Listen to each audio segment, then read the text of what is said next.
there is a tree that was struck by lightning probably within the last few weeks. And if you look closely, you can see it's still burning. All the way out here in the middle of nowhere. Check it out. Welcome to the Reset. My name is Chad. Thanks for joining me.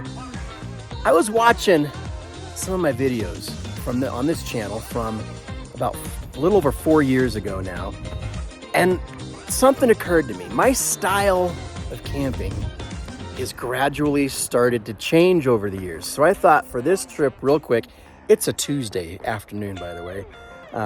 Came out just to get this video done. And I thought on this trip, we're gonna go back to basics. And I'm gonna use the same stuff that I used 4 years ago, if I still have it, most of it I do, and let you know my thoughts on if I should go back to using some of those things or if I'm really glad that I upgraded. I think you might be surprised on the answer there.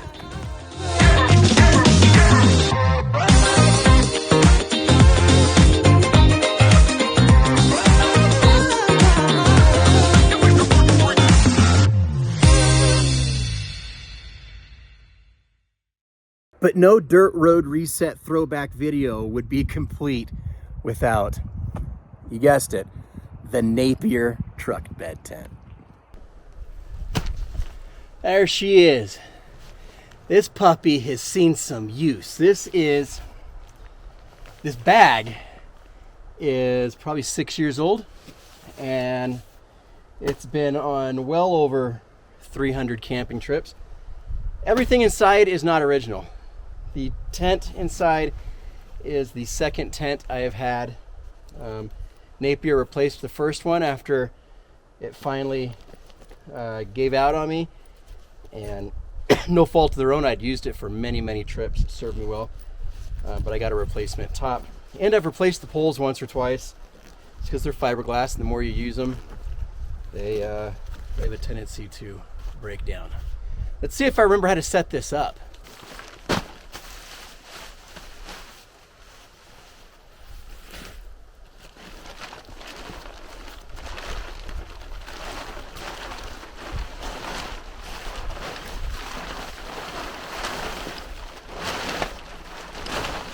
I know one of these poles is in bad shape. I'm gonna have to put some duct tape around it. I believe it's the pole that goes over the door. Let's see.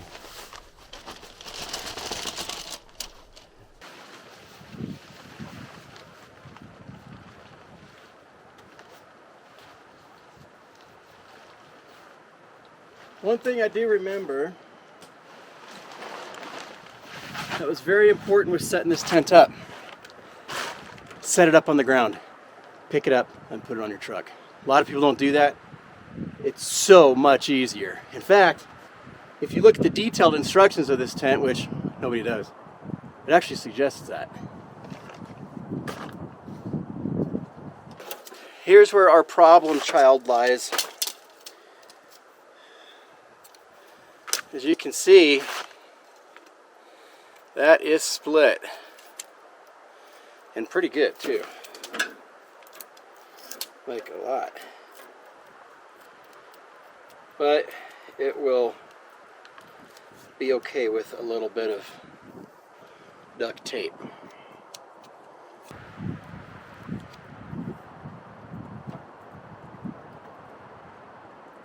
Get tight, really tight.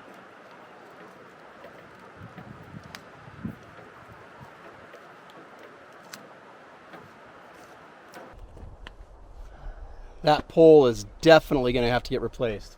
Even with the duct tape, it's just not, it's not bending right. This new cover, or this new vestibule that Napier sent me, it's not the same size as the other one. It's off by like 6 inches. I don't get it. Like this does not fit nearly as good as my old one did. I have no idea. There's something, it's just not right. Doesn't fit right in there. We'll make it work, but also there was nothing easy about putting that up. The tents that I have nowadays, go up in a fraction of the time that this thing took. That was kind of a pain in the ass. Well, not only is this replacement vestibule not fit quite right, the rainfly, this is the old rainfly that I had, because all they sent me was the vestibule. That was the only thing that needed to be replaced. The zippers were going bad on it. My rainfly isn't compatible with the buckles on this vestibule. Why change things? Why reinvent the wheel? Like, what you had was good. You'd think that it's the back roads, it's the same part, same exact thing, that it would work with the rainfly it came with. Nope. Well, I'm glad we're here for just the night, because I wouldn't trust this tent for more than that. The rainfly does not fit on it. I had to really finagle it in there. It's basically just tied on, and it doesn't look anything like my old Napier. And again, it's the same model number, same length, everything from Napier. The door opening is not nearly as high. This was almost up to here on my last one, and so it's lower. There's a lot of excess fabric on the sides in here.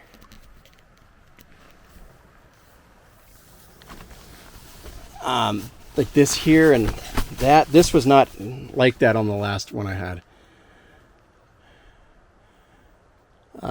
Yeah, just janky. The rainfly doesn't fit. There should be a space between that vent right there and the top of the tent, and there's really not. Check it out. Remember this? This is the Coleman Comfort Smart Ultra. Haven't used this in a really long time, and for good reason, because as you can see right here, some of the springs are starting to come undone, and down there, but it always fit perfectly in here, so let's give it a shot.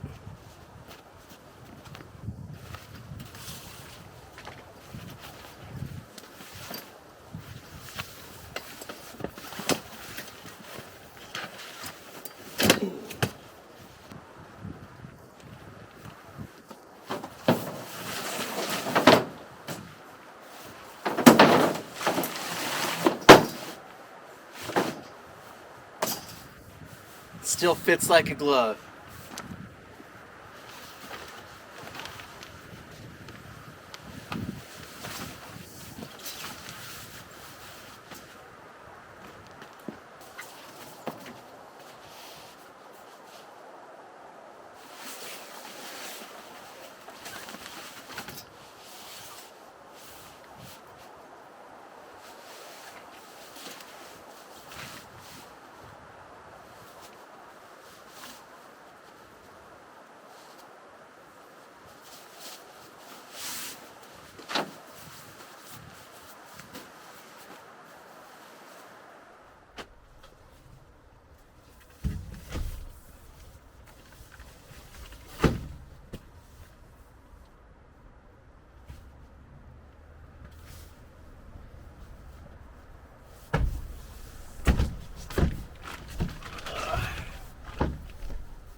Whew. So what did I bring to bring it back to basics? I think the more appropriate question would be, what didn't I bring? And for starters, I didn't bring a 12-volt refrigerator, my bodega. And that thing has been an absolute camping game changer for me. This trip I brought just non-perishable dry food items, the backpacking meals, which is how I used to always do it before I had the refrigerator. I will say that not having that fridge back there in the truck saved a lot of space. That bodega takes up quite a bit of space in the back seat, and I don't have to worry about keeping it powered. So there's that. What else didn't I bring? I didn't bring a diesel heater, and it's supposed to get down to the low 40s tonight. Instead, I brought the old school buddy heater with the propane tank bottle. And we may or may not have to use that, but I'll show you in the event that we do. So no diesel heater, no refrigerator. I didn't bring a chainsaw or anything to really process wood. I could go out there and bring wood back, but nothing really big. No, back then I bought my wood. You know what else I didn't bring? I didn't bring a power station. And that's something, in the beginning, I would bring those little bricks, the little flat chargers you could just put a USB thing in. It's good for like, 3 or 4 charges of your cell phone. Shortly after that, I upgraded to a number of solar power stations that were quite big, and I still use my main to-go one is still my Blue Eddy and my EcoFlow big 2,000 watt inverter solar generators, and they're silent. And the problem with those is when you come on these little overnight trips like this, they are way overkill. I never even break 90% power used on those things, and they are so heavy. You're talking up to 60-70 pounds hauling those things around. Instead, what I brought on this trip is something that was sent to me by a company, so full disclosure, but it's just like those little power packs, but I think it's so much better. So this is the one luxury item I did bring, but this right here is the perfect size for overnight, maybe 1-2 nights out camping. This is the Sonic 600 solar power station by Egratech, I believe is how you pronounce it. It's a 499 watt hour power station with a max of 600 watts of pure sine AC power output. This thing weighs only 11 pounds. Like, I can lift it just fine. It's weighs like a feather compared to the other ones that I use. This has the brand new Adopt G-Wave inverter overload technology. It has an LED light on the back, 8 ports here, a USB-C providing 60 watts of power each on your 2 USB-C, your traditional USB 2.0 or 1.0, I'm not quite sure what those are. Those are 36 watts. You got your 12 volt cigarette lighter adapter there. It will do, you can charge it using a cigarette lighter adapter that it comes with. You can charge it from your vehicle right there, or you can charge it using 110 volt AC power from the wall. And then you've got your 110 volt plug here. One of the things I like about this that isn't on my multi-$1,000 EcoFlow my Blue Eddy, is that this has hours remaining. Now, these aren't entirely accurate. They can fluctuate a little bit, but it definitely gives you a rough idea of how much power is remaining based on the current draw that you're pulling on this. Check this out. You can pick this up right now from the Egratech website. I'll have a link down below.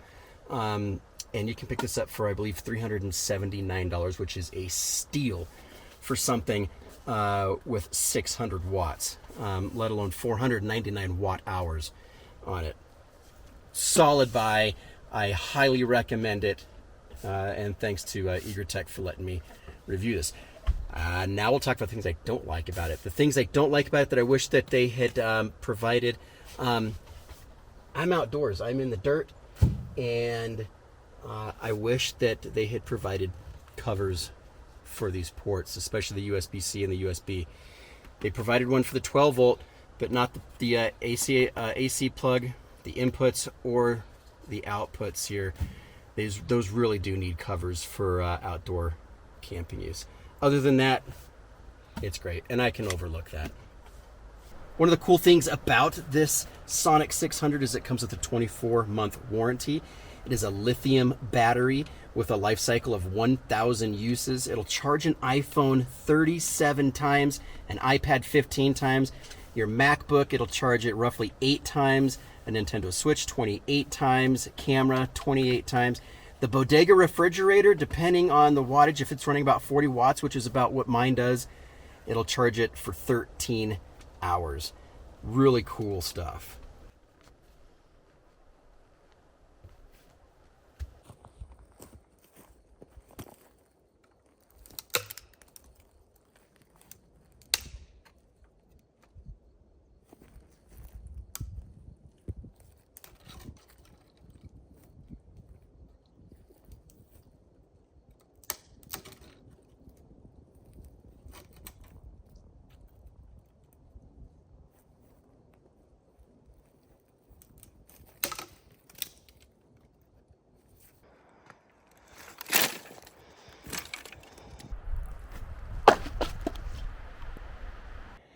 There's a lot of goldenrod out in the woods right now, and it's blooming and it's fresh for picking.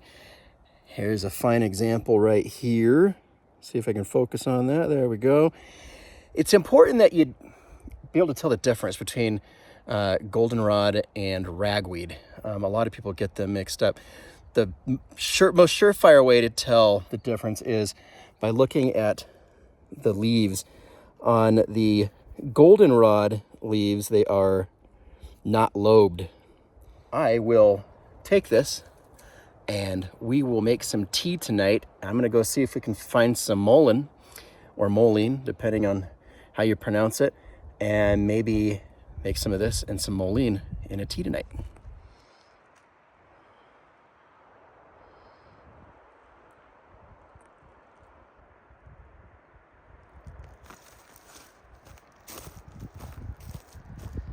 There she is. There's some good mullein right there.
Man, the elk are really making a lot of noise. They're making their bugle calls all around, especially right behind me, no more than probably 100, 200 yards at most.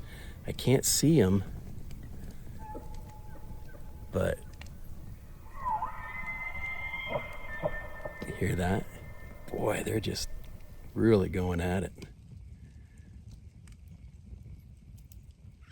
Wow, that's a cool sound to go to sleep to tonight. I hope they keep it up.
I've had better, but it's definitely palatable and edible. It doesn't taste bad. So, cheers.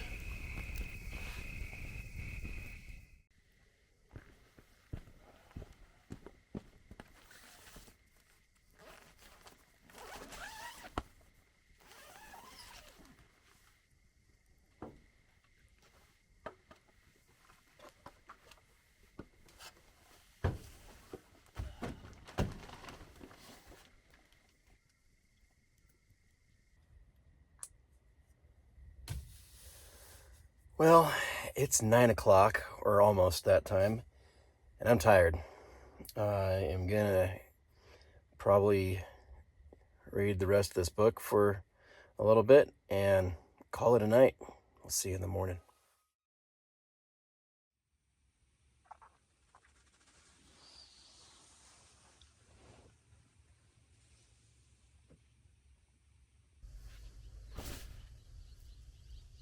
Good morning. It's a little chilly. It is, I don't know, probably low 40s. Slept great. So even though it's cold, it's actually really nice, if you know what I mean. But I need to get up, get some food and coffee in my system, and get the day going. So let's do it.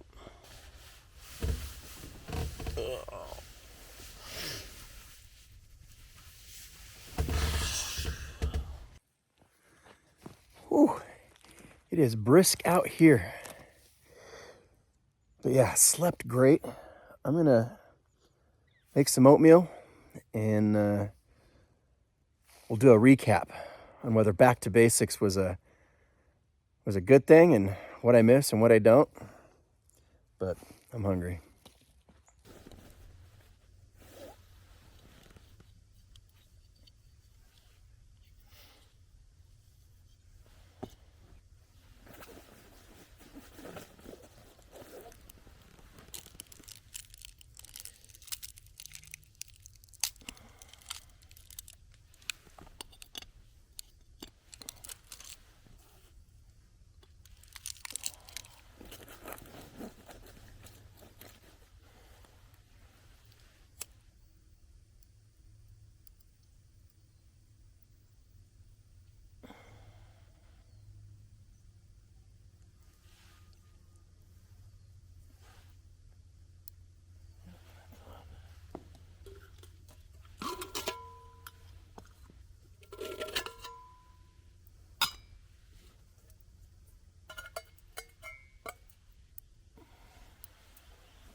So let's talk about some of the stuff that I typically bring on a car camping trip that I didn't bring on this trip. Starting off with I didn't used to have a diesel heater. That's something during colder weather that I would normally bring. Last night got down to the low 40s. It was chilly, but I was in a 15-degree Nemo bag, and I was fine. If I were to use a heater, though, I definitely would choose the diesel heater over the big buddy or the little buddy heater that I brought. There's two main reasons. Number one, this tent, when the rain fly is on, doesn't have very much ventilation, and that poses two issues. Number one, condensation. Even without the heater last night, just by me breathing, all of the walls inside the tent had moisture on them, to where when I ran my finger on them, I had visible water residue on my hands. That's just from breathing. If I had added the little buddy in there with the propane, it would have been saturated. It would have been super wet in there because the propane is a wet heat, and condensation becomes a big issue. If I had used the diesel heater, that is a dry heat, and it does not make condensation. The second issue would have been carbon monoxide or toxic fumes. I have a CO detector in there, and I would have used that if I had used the little buddy heater. Again, with the propane, you run that risk. And because there's not as much ventilation in that tent, it'd be kind of iffy. I'd have to leave that front door open. With the diesel heater, you don't have to worry about the fumes. It's a different type of heat. That said, the diesel heater is a lot more cumbersome. It's bigger, it's bulkier, it's a lot more to pack. You have to bring gasoline in a jug. You have to power it with an external power source, which isn't usually a big deal. Even when I'm out dispersed camping like this, I have a battery pack, or you can even hook it up to the car battery. In terms of power, yeah, absolutely, without a shadow of a doubt, bringing that smaller Egretech power bank was much better than bringing the really big, bulkier one that I usually have, especially for just an overnight trip like this. And truth be told, even that Egretech power bank is a little much for even an overnight trip like this. I could have easily brought one of my little battery packs that are commonly used for backpacking or hiking, but that thing, perfect. It's still at 95%, and I charged my phone twice yesterday. I've charged this camera that I'm using right now. I charged it 3 times, and it's still at 90%. So that's awesome. Processing wood, yeah, that's a lot easier. The problem with this store-bought wood is that it just burns so quick. It's all softwood. Depending on where you get it, some places you can get the hardwood, but if you're just going to the gas station, like where I got this, where I would usually have gone back then, this is, yeah, it burns super quick, but it's guaranteed to burn. That's the thing, we're coming out of rainy season, and a lot of this ground wood is saturated. It takes a while to light. This is a good fire starter, and even to this day when I go car camping, it's not uncommon for me to bring at least one bundle of store-bought wood just to get a fire going, to get it hot enough to where I can put the wood that I have harvested from the forest around me on that fire if it's damp, to get it going. That Coleman Comfort Smart Cot, although it's seen better days, was an amazing sleep. It's big and bulky. It's not heavy, but it's not compact. It's not something you can bring hiking or backpacking or just where you're trying to conserve weight. But that pad makes all the difference in the world. The downside of it is it's super noisy. I had forgotten how stinking noisy that cot is. Every single little move, and the whole campsite can hear it. The old tried, true, and tested Napier truck tent back there? No. My opinion has changed. Now, albeit a lot of this stems from the fact that the new tent body that they sent me is a little bit longer and it's just a little different than the original one that I had. And I'm just going to call it generational. The Gen 1 Backroads Napier truck tent that I had it fit differently. And I have the Gen 1 rainfly, which does not fit this Gen 2 Backroads truck tent. And there's no mention of that on their site, that they've changed variations through the years. It's the same model, it looks identical. They should put something on their website that says, hey, our Generation 1 rainfly and poles are not compatible with this new Generation 1. Whether they know it or not, or if it's a quality control issue, the fact remains that they don't work together. And it was a pain in the butt to set up. So in that respect, I'm glad I've upgraded and gotten to some really cool ground tents. And coming up, we're going to start doing some hammock camping too. And speaking of things coming up, oh man, do we have a surprise in store? Do I have a surprise in store for you? Scott and I drove about an hour and a half up north, actually in this area here, and I bought something specifically with the channel in mind, and I'm pretty excited about it. Here's a sneak peek right here, and that's Scott that you're looking at right there. I'll just say that, okay, I bought a boat, and this thing is in rough shape, but we're going to do a video series of us fixing and renovating this 14-foot John boat, and the plan is to camp on it and camp with it and to go to some hard to reach places on the lakes around here. I think it's going to be a lot of fun. When I get home from this trip, there's a bunch of boxes of parts and supplies and stuff like that that we're going to need to get started on this project. I anticipate it'll probably take a few weeks, so stick around. I think it's going to be pretty cool stuff.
Well, that's going to about do it for this trip. I'm just about packed up. Got to hit the road. I got to be home soon.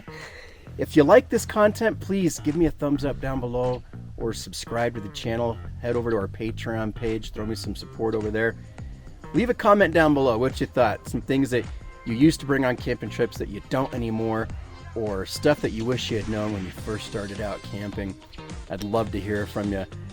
What a great reset. Even if it was just for 18 hours or 16 hours or whatever it is, it always clears my mind, and I come back refreshed. And you know, that being said, we always say on this channel that if you or someone you know is suffering from anything that's racking the mind, if you're sick and tired of being sick and tired, you got stress, anxiety, depression, PTSD, addiction, postpartum, you name it, anything that's racking the mind, first and foremost, it's your job and my job to break the stigma and to encourage people that might be going through some of those things to get the professional help they deserve. And that goes for you too. Also, get outside, breathe the fresh air, get a taste of nature, and find your dirt road to reset. We'll see you on the next one, guys. Bye-bye.